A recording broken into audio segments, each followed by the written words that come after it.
નમસ્કાર વિદ્યાર્થી મિત્રો, છેલ્લે આપણે આપણા 11મા પાઠ બળ અને દબાણમાં આપણે જોયેલું હતું સંપર્ક બળોમાં બે પ્રકારના સંપર્ક બળ જોયેલા, જેમાં આપણે એક ઘર્ષણ બળ જોયેલું અને સાથે સાથે સ્નાયુ બળ જોયેલું હતું.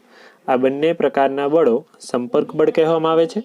અને સંપર્ક બળ કહેવાનું કારણ એ હતું કે આ બંને પ્રકારના બળોમાં તે બંનેને આપણે જો આપણા શરીરના કોઈ અંગ સાથે તેનો સંપર્ક થાય તો જ તેના પર બળ લગાડી શકાય છે. હવે આગળ જોઈએ આજે બિન સંપર્ક બળો, નોન કોન્ટેક્ટ ફોર્સિસ, જેમાં છે ચુંબકીય બળ, મેગ્નેટિક ફોર્સ. પ્રવૃત્તિ 11.6 ગજિયા ચુંબકોની એક જોડ લો અને આકૃતિ 11.10માં દર્શાવ્યા પ્રમાણે એક ચુંબકને 3 ગોળાકાર પેન્સિલ પર અથવા લાકડાના નળાકાર એટલે કે રોલર્સ પર મૂકો. આપણે આકૃતિ જોઈએ. આકૃતિમાં જોવા મળે છે કે ગજિયા ચુંબક લીધેલા છે, જેમાં આ ગજિયા ચુંબકમાં આકૃતિમાં જોવા મળે છે આપણને કે 3 ગોળાકાર પેન્સિલ ઉપર તે એક ચુંબકને રાખેલ છે અને હવે બીજા ચુંબકના એક છેડાને નળાકાર પર મૂકેલા ચુંબકના છેડા પાસે લાવો. તો જો આપણે પ્રથમ આકૃતિ જોઈશું તો તે ચુંબક જે નળાકાર પેન્સિલ ઉપર જે રાખેલ છે તેની નજીક તેના અસમાન ધ્રુવવાળો છેડો તેની નજીક રાખવાથી આપણને ખ્યાલ છે કે ચુંબકના બે અસમાન ધ્રુવોને માત્ર નજીક લાવવાથી, તેને અડાડવાથી નહીં પરંતુ માત્ર નજીક લાવવાથી જ તે બંને વચ્ચે આકર્ષણ થશે. તો આપણને ખ્યાલ છે કે ઝડપથી તે નળાકાર પેન્સિલ ઉપર રાખેલું ચુંબક અન્ય ચુંબક તરફ ખેંચાણ પામશે, એટલે કે ચાલવા માંડશે. અને હવે ચુંબકના બીજા છેડાને નળાકાર પર રાખેલા ચુંબકના તે જ છેડા પાસે લાવો. હવે આપણે બીજી આકૃતિ જોઈશું તો તેમાં બંને સમાન ધ્રુવોને નજીક રાખવામાં આવશે અડકાડ્યા વગર, તો પણ તે અન્ય ચુંબક કે જેને નળાકાર પેન્સિલ પર રાખેલ છે તેને સંપર્ક વગર પણ તે દૂર જવા માંડશે. તો દર વખતે બીજા ચુંબકને નળાકાર પર મૂકેલા ચુંબક પાસે લાવવામાં આવે ત્યારે આ બંને ક્રિયાઓને તમે ઘણી વખત કદાચ પુનરાવર્તન કરશો તો પણ સમાન ક્રિયા જ જોવા મળશે કે અસમાન ધ્રુવોને માત્ર નજીક લાવવાથી જ તેઓ આકર્ષણ એટલે કે નજીક આવશે અને સમાન ધ્રુવોને નજીક લાવવાથી તેઓ દૂર જશે. હવે કહે છે કે બીજા ચુંબકને નજીક લાવતા શું નળાકારો પર રાખેલ ચુંબક ગતિ શરૂ કરે છે? હા. શું તે હંમેશા નજીક લાવવામાં આવતા ચુંબકની દિશામાં જ ગતિ કરે છે? ના. જો સમાન ધ્રુવો હશે તો તે ચુંબકથી દૂર જશે અને જો અસમાન ધ્રુવો હશે તો તે બંને એકબીજાની નજીક આવશે. આ અવલોકનો શું સૂચવે છે? તો અવલોકનો મેં કહ્યું એમ એવું સૂચવે છે કે ચુંબકના બે અસમાન ધ્રુવો વચ્ચે આકર્ષણ અને ચુંબકના બે સમાન ધ્રુવો વચ્ચે અપાકર્ષણ થાય છે. શું એનો અર્થ એવો થાય કે બે ચુંબકો વચ્ચે કોઈ બળ ચોક્કસ લાગતું હોવું જોઈએ? હા, આ બંને ચુંબકો વચ્ચે બળ લાગે છે. ધોરણ 6માં તમે શીખ્યા છો કે બે ચુંબકના સમાન ધ્રુવો એકબીજાને અપાકર્ષે છે, એટલે કે એકબીજા વચ્ચે આકર્ષણ પામતા નથી, અને અસમાન ધ્રુવો એકબીજા સાથે આકર્ષણ પામે છે. બે પદાર્થો વચ્ચે લાગતા આકર્ષણ કે અપાકર્ષણને પણ ખેંચાણ કે ધક્કો મારવાના સ્વરૂપે જોઈ શકાય છે. એટલે કે જો તે નજીક આવે છે તો તે ખેંચાણ દર્શાવે છે અને જો તે દૂર જાય છે તો તે ધક્કો મારે છે એવું દર્શાવે છે. શું ચુંબકો વચ્ચે લાગતા બળના અવલોકન માટે બે ચુંબકો વચ્ચે સંપર્ક કરાવવો જરૂરી છે? એક ચુંબક બીજા ચુંબક પર સંપર્કમાં આવ્યા વગર પણ બળ લગાડી શકે છે. તો ચુંબક દ્વારા લાગતું બળ એ અસંપર્ક બળનું ઉદાહરણ છે.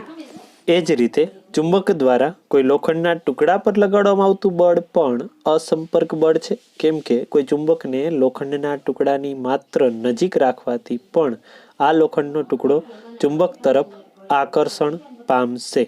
હવે જોઈએ સ્થિત વિદ્યુત બળ, ઇલેક્ટ્રોસ્ટેટિક ફોર્સ.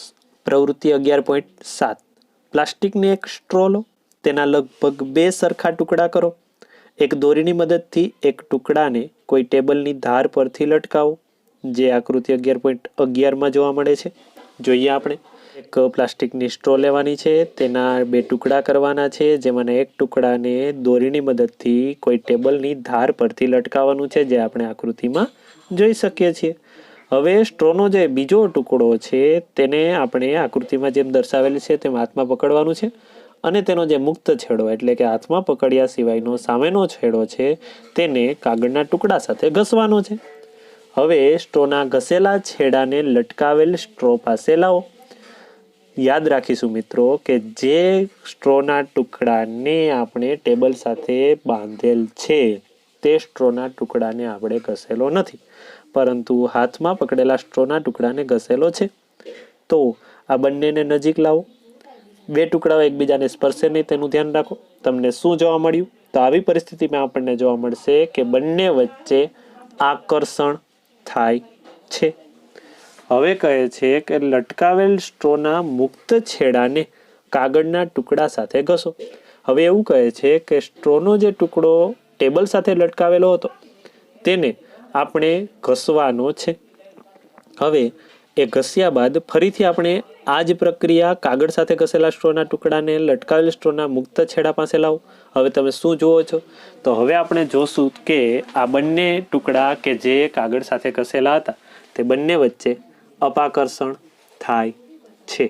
સ્ટ્રોને કાગળના ટુકડા સાથે ઘસવાથી સ્ટ્રો સ્થિત વિદ્યુત ભાર પ્રાપ્ત કરે છે તેવું કહી શકાય. સ્થિત વિદ્યુત ભાર એટલે થોડા સમય માટે જ તેમાં એક પ્રકારનું બળ ઉત્પન્ન થયેલું હોય. આવી સ્ટ્રો એ વિદ્યુત ભારિત પદાર્થનું ઉદાહરણ કહેવાય. એક વિદ્યુત ભારિત પદાર્થ વડે બીજા વિદ્યુત ભારિત કે વિદ્યુત ભાર રહિત પદાર્થ પર લાગતા બળને સ્થિત વિદ્યુત બળ કહે છે. યાદ રાખીશું કે કોઈ પણ એક વિદ્યુત ભારિત પદાર્થ કે જેમાં વિદ્યુત પસાર થયું હોય તેવો પદાર્થ અને બીજો વિદ્યુત ભારિત, આ બંને એક ઉદાહરણ. એના સિવાય તો વિદ્યુત ભાર રહિત કે જેમાં વિદ્યુત ભાર પસાર નથી થયેલો તેવા પદાર્થ પર લાગતા બળને સ્થિત વિદ્યુત બળ કહે છે.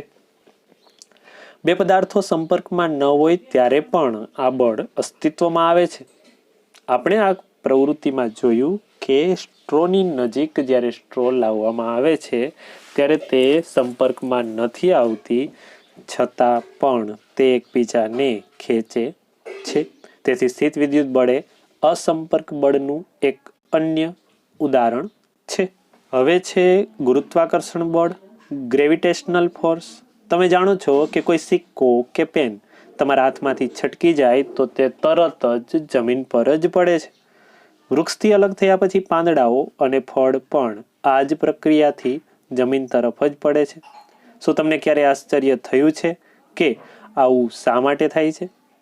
તો જ્યારે સિક્કો તમારા હાથમાં પકડેલો હોય છે ત્યારે તે સ્થિર અવસ્થામાં હોય છે અને આપણને ખ્યાલ જ છે કે આ દરેક વસ્તુ જમીન પર શા માટે પડે છે, છતાં આપણે આગળ જોવા મળશે, છતાં આપણને આગળ શીખવા મળશે કે જ્યારે સિક્કો તમારા હાથમાં પકડેલો હોય છે ત્યારે તે સ્થિર અવસ્થામાં હોય છે. જેવો તેને છોડવામાં આવે કે તે નીચે તરફ ગતિ કરવાની શરૂ કરે છે. તે પરથી સ્પષ્ટ છે કે સિક્કાની ગતિની અવસ્થામાં કંઈક ફેરફાર થયો છે. શું તેના પર બળ લાગ્યા વગર આવું શક્ય છે? કેમ કે આપણે શીખી ગયા અગાઉ કે કોઈ પણ પદાર્થ પર બળ લાગે ત્યારે જ તેની ગતિની અવસ્થા બદલે. તો આ સિક્કાની ગતિની અવસ્થા ફેરફાર થાય છે તો તેના પર બળ લાગેલું જ હોવું જોઈએ. તો આ બળ લાગ્યું છે તો તે કયું છે? જોઈએ. પદાર્થ કે વસ્તુઓ પૃથ્વી તરફ એટલે પડે છે કારણ કે પૃથ્વી તેમને પોતાની તરફ ખેંચે છે. આ બળને ગુરુત્વ બળ એટલે કે ફોર્સ ઓફ ગ્રેવિટી અને ગુરુત્વાકર્ષી બળ ગ્રેવિટેશનલ ફોર્સ અથવા ગ્રેવિટી ગુરુત્વ કહે છે. આ ગુરુત્વ બળ બધા જ પદાર્થો પર લાગે છે.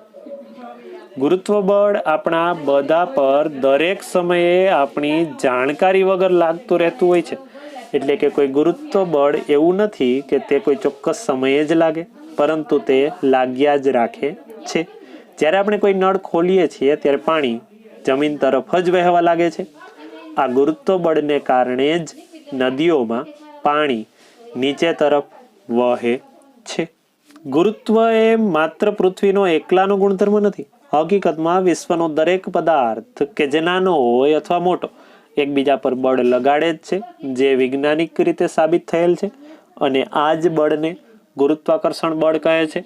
આપણે પૃથ્વી પર છીએ અને કોઈ પદાર્થને આપણે હવામાં ઉછાળીએ છીએ તો ફરીથી તે પાછો નીચે આવે છે, તો એનો અર્થ એવો કે તે પૃથ્વી પોતાના તરફ એ પદાર્થને ખેંચે છે, કે જેને ગુરુત્વાકર્ષણ બળ કહે છે.